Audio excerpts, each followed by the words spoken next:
शायद किसी और में नहीं मिलता है। ठर्रे का मजा ढर्रे में ही है। सही कहा ना मैंने? इसका अंदाज ही अलग है। खैर, आज एक से बढ़कर एक ब्रांडेड शराब मार्केट में मिलती है, लेकिन देशी शराब की बात ही चौकस है। इसे सबसे सस्ती शराबों में गिना जाता है और आज कई तरह के देशी शराब धन्नो, जोश और डार्लिंग नाम से मार्केट में शराबियों के गला गीला करने के लिए आती है। और एक कहावत भी कही जाती है, अगर जिंदगी में देशी शराब और चखना हो तो ये और भी मजेदार हो जाता है। इसका नशा लोग दुख में भी करते हैं और सुख में भी। तो हमने भी सोच लिया कि क्यों ना कुछ लोगों के सुख दुख के साथ ही इस देशी शराब के बारे में आपको बताया जाए कि आखिरकार इसे कैसे बनाया जाता है, इसका क्या तरीका है। इसके बारे में शायद आपको ना पता हो, तो आज हम आपको वीडियो में बताएंगे।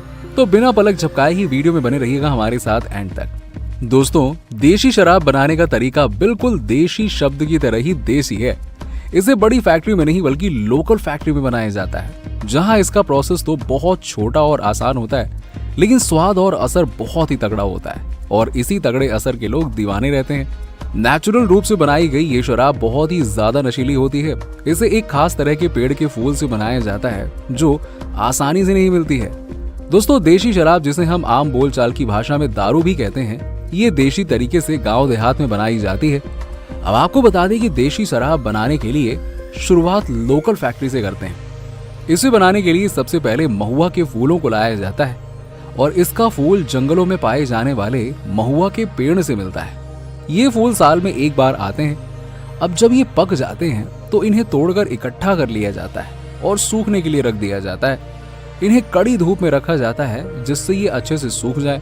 वैसे आपको बता दें कि देशी शराब बनाने के लिए महुआ का यूज इसलिए किया जाता है क्योंकि इसमें अल्कोहल की मात्रा होती है और आपको तो पता ही है कि अल्कोहल से नशा होता है। जब ये फूल पूरी तरह से सूख जाते हैं तो इन्हें साफ कर लिया जाता है। शराब बनाने की एक छोटी जगह होती है जहां भट्टी और कुछ पतीले, पानी और दारू में मिलाई जाने वाली चीजें रखी होती हैं। सबसे पहले इस देसी दारू को बनाने के लिए एक बड़े से बर्तन में पानी को लेते हैं। ये पानी साफ होना चाहिए जिससे इससे बनने वाली दारू का स्वाद भी अच्छा हो। गंदे पानी से कौन दारू बनाएगा यार, है ना? अब इस बड़े से बर्तन में रखे पानी में पिसे हुए गुड़ को डाला जाता है। गुड़ को डालते वक्त एक बात का खास तौर पे ध्यान रखा जाता है कि गुड़ बिल्कुल महीन या लिक्विड में होना चाहिए और ये गुड़ पानी में पूरी तरह से मिल जाए। कुछ समय तक मिलाने के बाद इस मिक्सचर में ईस्ट मिलाया जाता है। ईस्ट गुड़ और पानी के साथ रिएक्ट करके उसे सॉल्यूशन बना देता है। इसके बाद इस लिक्विड में महुआ के सूखे फूलों को पानी की बराबर मात्रा में मिलाया जाता है और इस मिक्सचर को 3 से 4 दिनों के लिए छोड़ दिया जाता है। दोस्तों, जब ये मिक्सचर पूरी तरह से मिल जाता है तो इसे एक बड़े से पतीले में भरकर मिट्टी की बनी भट्टी में रखा जाता है और आग को तेज कर दिया जाता है। अब आपको बता दें कि मिक्सचर के पतीले के ऊपर एक तरह का दूसरा पतीला होता है जिसमें एक पाइप लगी होती है। इस बर्तन का यूज इसलिए किया जाता है कि जब नीचे वाले पतीले में भरा मिक्सचर हीट किया जाता है तो उसमें जो भाप बनती है वो भाप उस दूसरे वाले बर्तन में इकट्ठा होकर पाइप से धीरे धीरे निकल सके और भट्टी के बगल में रखे एक भगोने में इकट्ठा होती रहे। भट्टी के बगल में रखे बर्तन में भरने वाला लिक्विड ही असल में दारू होती है। यस, जो मिक्सचर को गर्म करने के बाद हमें महुआ के फूल और गुड़ होता है ना, उससे निकलता है। महुआ का ये मिक्सचर अल्कोहल के रूप में भाप में बदल जाता है और ये प्रोसेस बहुत धीरे धीरे और सावधानी के साथ किया जाता है। अब ये भी जान लीजिए कि जब दारू बनाने के लिए बर्तन को एक दूसरे के ऊपर रखा जाता है तो उनके बीच में ना थोड़ी सी जगह रहती है और इस जगह को अगर बंद कर दिया जाएगा तो सारी की सारी भाप बाहर निकल जाएगी। इसीलिए इन बर्तनों के बीच में गीली मिट्टी का लेप लगा दिया जाता है जिससे भाप बाहर ना निकले। और यहाँ महुआ और गुड़ के मिक्सचर को तब तक गर्म किया जाता है जब तक कि उसमें मौजूद अल्कोहल पूरी तरह से बाहर ना निकल जाए।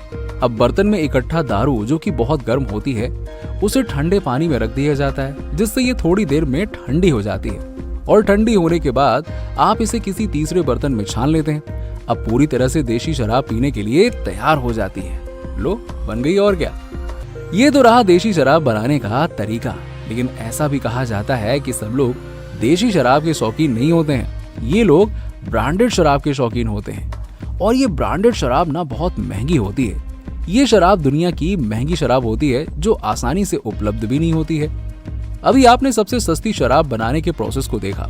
अब आइए, अब आपको हम दुनिया की सबसे महंगी शराब में शामिल ओल्ड मंक रम के बनाने के प्रोसेस के बारे में बताते हैं। वैसे आप जान लीजिए कि इस शराब का इतिहास बहुत ही पुराना है।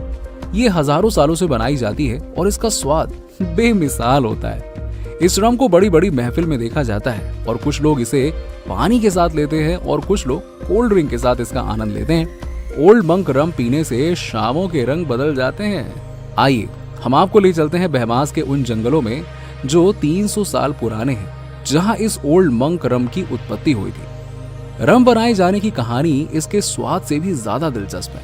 कहा जाता है कि ओल्ड मंक रम के बनाए जाने से 200 साल पहले जब यात्री क्रिस्टोफर कोलंबस अमेरिका की खोज करते हुए वहां पहुंचे तो उन्होंने वहां पर एक तरह की घास उगाई जो बाद में बड़ी होकर गन्ने में बदल गई और इस घास को कोलंबस अपने साथ स्पेन लेकर आए थे। उस समय भारत में गन्ने से चीनी बनाने की विधि पहले से ही प्रचलित थी, जिसे यूरोपियन ने सीखा और यहीं से रम बनाने का आइडिया उनके दिमाग में आया और फिर कई तरह की शराब बनाई जाने लगी।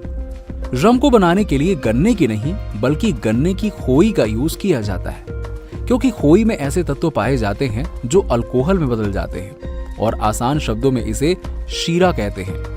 इसे किसानों से इकट्ठा करके ट्रांसपोर्ट की मदद से रम बनाने की फैक्ट्री में लाया जाता है, जहां सबसे पहले इसकी जांच की जाती है। ऐसा इसलिए किया जाता है क्योंकि देखा जाता है कि गन्ने का शीरा खराब तो नहीं है। जांच के बाद इस मोलासेस यानी कि शीरा को आगे बड़े से टैंक में मशीन की हेल्प से भरा जाता है। जब टैंक पूरी तरह से भर जाता है तो इसमें पानी मिलाकर इस पर ढक्कन बंद कर दिया जाता है। आगे इस टैंक को मशीन में लगे हैंडल की हेल्प से घुमाया जाता है, जिससे पानी और गन्ने की खोई का मिक्सचर अच्छे से मिल जाए और मिलने के बाद ये मीठे लिक्विड में बदल जाता है। इस मीठे लिक्विड को दूसरे प्रोसेस के लिए आगे बढ़ा दिया जाता है, जहां पर इस मेलासेस और पानी के मिक्सचर में खमीर मिलाया जाएगा। ये खमीर ताजा होता है क्योंकि पुराने खमीर जल्दी रिएक्ट नहीं करते हैं। खमीर को मिलाने के बाद इसका फर्मेंटेशन शुरू हो जाता है। अब फर्मेंटेशन की इस प्रोसेस में खमीर के बैक्टीरिया मोलासेस के शुगर को खाने लगते हैं, जिससे ये शुगर अल्कोहल में बदलने लगती है। इस प्रोसेस को 48 घंटे तक किया जाता है और 2 दिन के बाद शुगर पूरी तरह से अल्कोहल में बदलने लगती है और 2 दिन के बाद शुगर पूरी तरह से अल्कोहल में बदल जाती है, जिसे कच्ची शराब कहते हैं। इसमें अल्कोहल के साथ और भी पदार्थ मिले होते हैं और इसका स्वाद भी देखिए बड़ा खराब होता है। कच्ची शराब है, स्वाद तो खराब होगा ही होगा, लेकिन इसे आप पी नहीं सकते हैं क्योंकि इसमें ढेर सारी अशुद्धियां होती हैं। अब इन अशुद्धियों को अलग करने के लिए ऑयल रिफाइनरी करने जैसी मशीनों में डाला जाता है।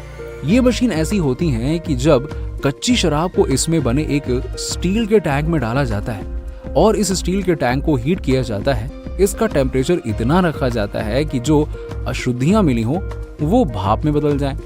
हीट करने के बाद इसमें मिली अशुद्धियां भाप के रूप में बाहर निकलने लगती हैं और धीरे धीरे सारी अशुद्धियां निकल जाती हैं और ये अशुद्धियां एक पाइप के द्वारा बाहर चली जाती हैं। अब हमारे पास प्योर अल्कोहल बच जाता है। अब इस अल्कोहल को ओक वुड से बने हुए बड़े बड़े बैरल्स में भर दिया जाता है और इन बैरल्स को एक बड़े से गोदाम में स्टोर करके रखा जाता है। इन बैरल्स को कुछ सालों के लिए छोड़ दिया जाता है, जिससे इसमें भरी शराब और भी टेस्टी हो जाती है।